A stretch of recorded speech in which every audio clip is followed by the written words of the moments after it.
Isa sa inabangan ngayon sa Philippine Boxing ang pagbabalik aksyon ng Pinoy na piling mag-world champion. Ito ay ang undefeated na si Carl James Martin na may 23 wins, walang talo at 18 knockouts sa kanyang kartada, alias Wonderboy dahil sa lakas ng kanyang mga suntok na nagmula sa angkan ng mga matatapang sa Ifugao.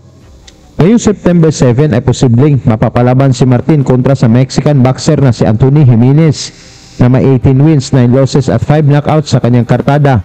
Dito masubok ang tibay nitong si Martin, mga tol, kung saan ito ang kanyang unang Mexicanong kalaban mula nang nag-training sa Amerika. Talagang napakatunog din itong si Martin, mga tol, dahil lumalaban ito sa Super Bantamweight Division kung saan hawak ni Naoya Inoue ng Japan ang 4 na titulo at dito din lumalaban si General Cuadro Alas Casimero.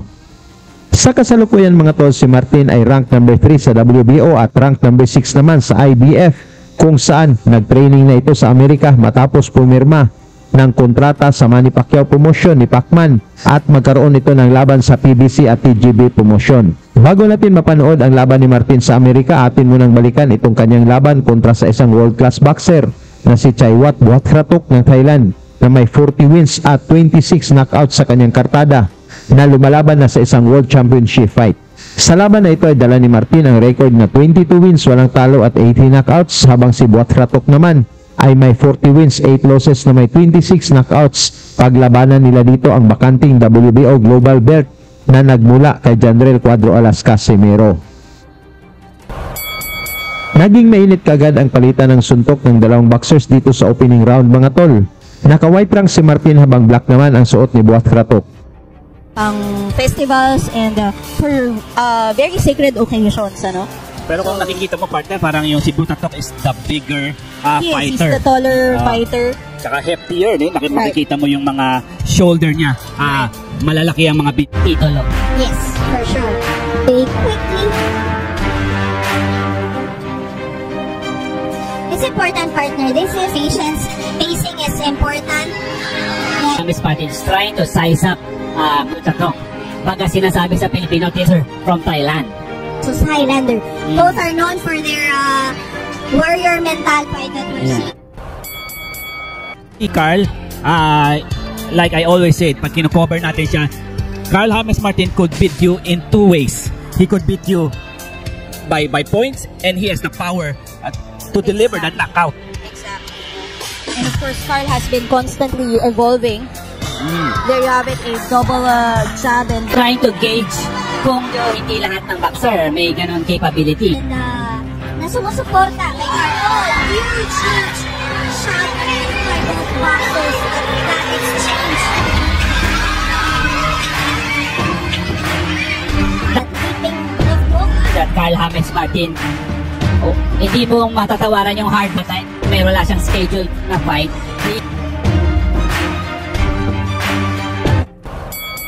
Tumama ang mga solidong suntok ni Martin, ngunit parang hindi tinatablan dito ang veteranong boxer.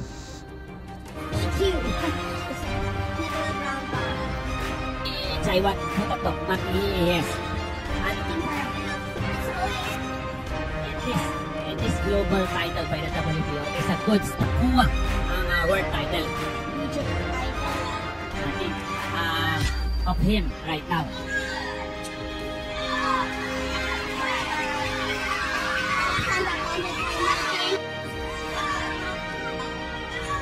Natin.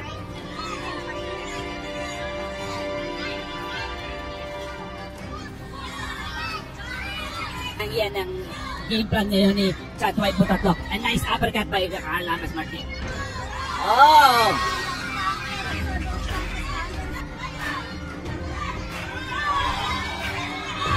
And the fight is heating up, Martin. May mga boxer dyan na ayaw. Oh, that upper and then hook up top landed for Carl James Martin. Buatratok initiated. Meron nag-comment, parang pinagpaglang daw ng Thailander. So, matibay kasi yung Thailander na to. That lead left by Martin. So take it out for the W. Rank 4 in Thailand. Connect for Carl James Martin. Ano ni Buatratok, hindi natin alam kung pace of Carl James Martin. I mean, yung mga ranking na yan, I have to watch the fight against the Terminator.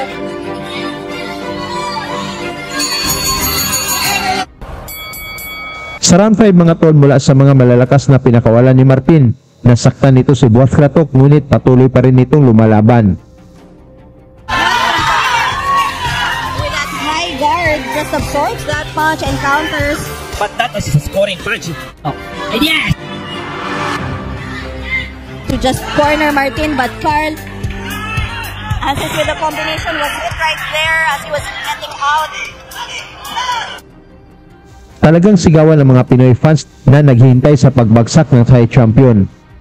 Consecutive both of that in the body. Oh, that left upper! Wow! Oh wow, Martin with that uppercut certainly hurt Buat Kratok, and he saves his blood in the water, partner.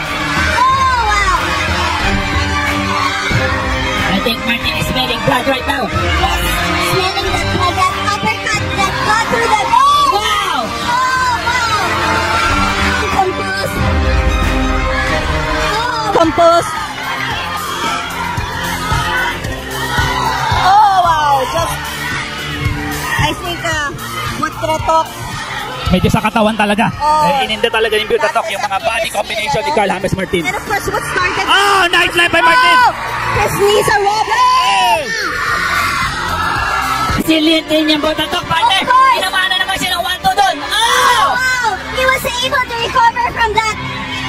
He was timed by those punches, and he is still a standing, partner. Counters with Oh, a little rubber legs for Buat Kratok right now.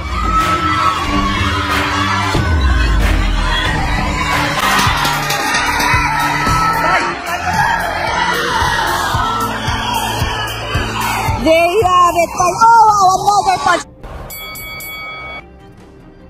Mula sa malakas na suntok ni Martin mga tol, bumagsak din sa wakas ang tigasing Thai boxer.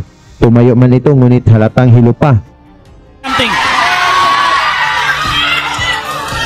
Finishing instinct of Carl. Oh wow. Panalo si Martin mga tol via knockout sa round 6 at nakuha ang WBO belt na dating hawak ni Casimero. Tungkol naman sa performance ni Martin mga tol, pwede kaya itong mag-world champion? Pag-usapan na lang natin yan sa baba at salamat sa inyong suporta. Lagi niyong sundan, huwag magpapahuli. Pag-usapan ni bakbakan, balita niya at laban. Mga Pinoy na di nagpapagapi.